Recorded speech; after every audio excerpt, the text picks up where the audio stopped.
Hello everyone and welcome to another haul video. In terms of this month's haul, we don't have a ton of stuff. However, there are several things that I'm really excited to finally have in my collection, and I'm excited to open them up and show them off to you guys. The other addition this month is obviously the new eyewear that I have here. I've never had glasses or contacts, and I found out that if I was to renew my driver's license without them, I would have probably been denied. So it's a good thing that I went and finally got these prescription glasses. My eyes have finally started to adjust to the perception of my depth of field. But enough about boring glassware, let's go look at video games. All right, the first thing on our list, we actually have a new Amiibo, and we haven't had one of these since the Metroid Dread 2-pack Amiibo, so I'm really excited. This one is Min Min, and she is from the video game ARMS, and she is one of the Super Smash DLC fighters. This is what the back looks like. Really excited. It seems like they aren't releasing Amiibo at the rate that they used to be, so it's always really exciting when they finally do come out with a new one that I can purchase and open up and take a look at. I think the next one being Monster Hunter Rise Sunbreak Amiibo, and I'm not sure off the top of my head when those ones come out, so who knows the next time we'll be able to open one of these up. So let's see what Min Min looks like without the packaging.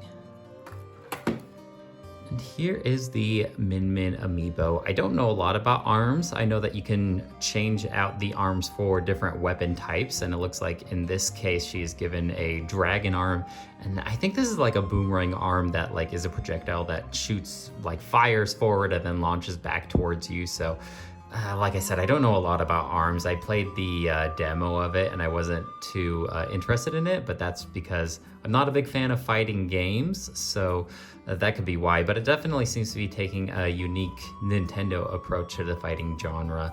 I like the Amiibo itself. I like that they are getting a little more creative in terms of like these support posts. We've come a long way since Link's yellow P-stick support stand, so it adds a little bit of a dynamic to it, and I do like her pose. It's a cool Amiibo. I'm definitely impressed, and I'm happy that I finally have Min Min. Now let's move on to the games. I got Pokemon Brilliant Diamond. Now you may, if you've been following this channel, you may know that I did a casual review of Pokemon Shining Pearl, and that's because that's the version that I wanted, and I was gifted that version for, I think it was one of these holidays. I just was looking over the classifieds like I normally do when I saw Pokemon Brilliant Diamond for only 20 bucks, and the guy was like right by where I was. So it was a really quick exchange, and I figured I might as well get the other version for only 20 bucks. Why not? I'm not sure if I will ever get to this one, at least not for a while, because I am coming off of the coattails of Pokemon Shining Pearl. So it won't be for a while, but at least I have both versions of these Gen 4 remakes. So not my favorite Pokemon game, but definitely fun. Here's the inside, and it's exactly the same as Pokemon Shining Pearl was, where it's the map of the Pokemon region. This is what the cartridge looks like. All right. Yeah, my brain is just broken. I need to own all the Switch games, I think. So that's the main motivator for getting this. For only 20 bucks, I think it was a good deal. Now, this is another example of why my brain is broken in terms of collecting Switch games, because I have in my hand Xenoblade Chronicles 2, Torna, the Golden Country. And for those of you who do not know, this is a prequel to Xenoblade Chronicles 2. It's a much shorter game than the Xenoblade Chronicles 2. And the market sale retail price of this game used to be significantly cheaper. Like, I've seen this game on sale at Target for $20 at one time. And this was before I played through Xenoblade Chronicles 2. And so I thought I might as well play through Xenoblade Chronicles 2 before I even think about buying Xenoblade Chronicles 2 Torna, the Golden Country.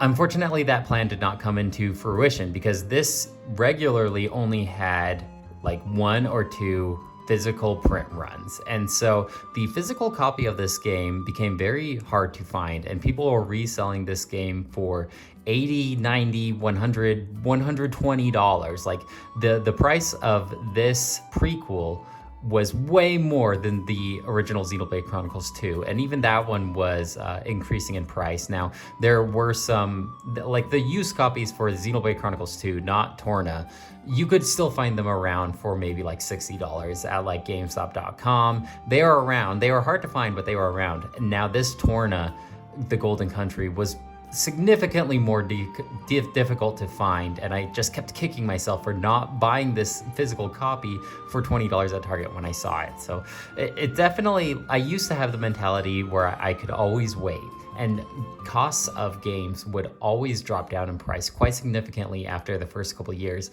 It seems like that's not really the case anymore, and it just seems like you need to really jump on these deals when you do see them, which is unfortunate for a patient gamer such as myself, but that's just the way things go as video gaming gets more and more popular.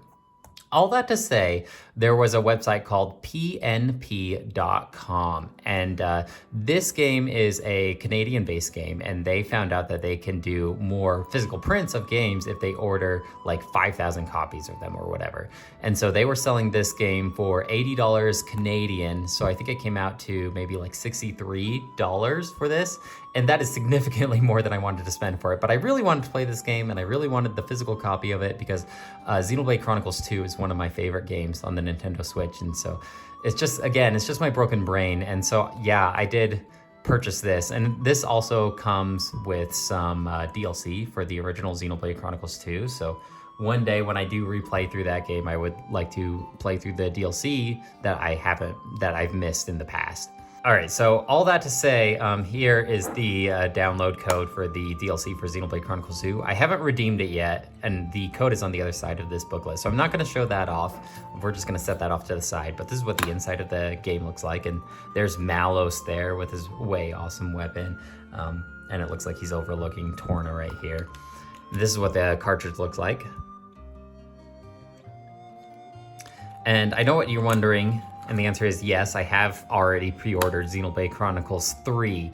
Now that was for 30% off, so I spent way more for this prequel to Xenoblade Chronicles 2, this little spin-off game, than I will for Xenoblade Chronicles 3 for only $42. So I don't know. I think it's a good game, and you can expect a casual review somewhere down the line for this one, but just know that I really enjoy the series, and I actually don't regret spending more than $60 on this spin-off because I think it is a cool thing to add to my collection. So if you're still looking for this physical copy, try pnpgames.com, I think is the web address. Give it a look, and they also have Bayonetta 2 with the Bayonetta 1 download code in that as well, at least last time I checked. So if you're looking for some of these more hard to find physical Switch games, that seems like a pretty reliable place to go check.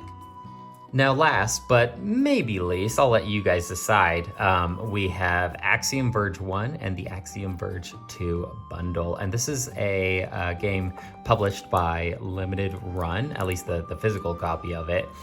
And it came with our Limited Run game card here. And I've heard really good things about this game. It's basically like an homage to the original Metroid series. So if you really enjoy playing that 2D Metroid, I think Axiom Verge will be something to look out for. And this bundle is kind of cool because it comes with both versions of Axiom Verge 1 and 2. So let's take a look inside. If we can look at the edge right here, it looks like it comes with some kind of booklet. So hopefully it's not as lame as the other Limited Run booklets that we've gotten in the past haul videos. We'll just have to find out. Oh wow, it comes with a big booklet. Wow, that's actually pretty impressive how thick it is. Yeah, let's take a look at this one first. So, oh, this is pretty cool. It's like the in-game notebook, I assume, of this scientist guy.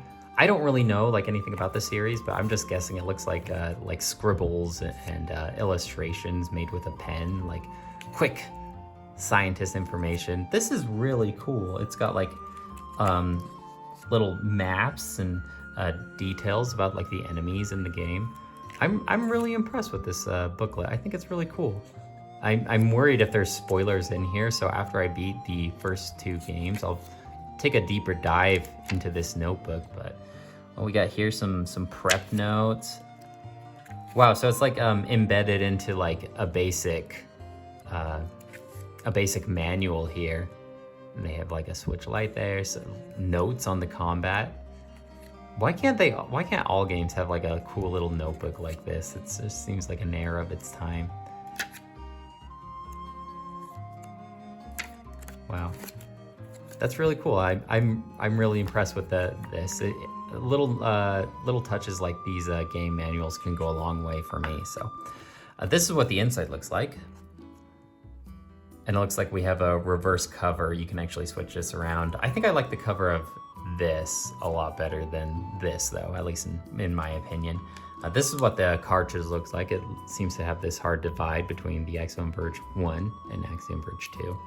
So really excited for this one because I am a really big fan of the 2D Metroid games. And if this is anything like that, I think I'm in for a good time. And if I've heard definitely like good things about this game in particular. Well guys, that's it for this month. I'm not sure what we have in store for us next month. Things seem to be slowing down during the summer, so hopefully next month I'll have at least a couple cool things to show you. If not, we'll just take a look at some random things in my collection. I always have backup ideas to do if I don't have any haul really to show off. So let me know if you have any questions or comments about any of the things that I showed off today, and I'd love to hear what you have to say. Otherwise, I'll talk to you later. Bye!